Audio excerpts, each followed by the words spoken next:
Шуміць скаринаўскае свята, спявае ў сэрцах палачан, і грае музыка заўзята, і б'е вясёлкамі фонтан. Леонид Захлевный, верш Уладзіміра Карызны, «Азёры дабрыні». На сцэне студыя «Мастак» Цэнтра культуры горада Новополоцка і спявачка Валянціна Альшанская.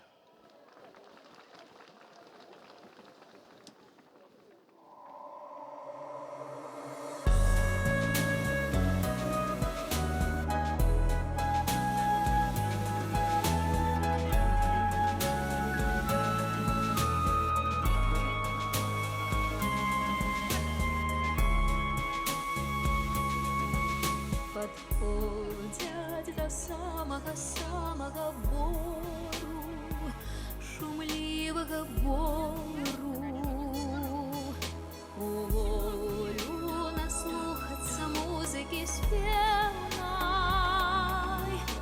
Озеры веками глядят захоплением на солнце и зоры, и сами глыбеют, и сами светлеют озеры, и сами светлеют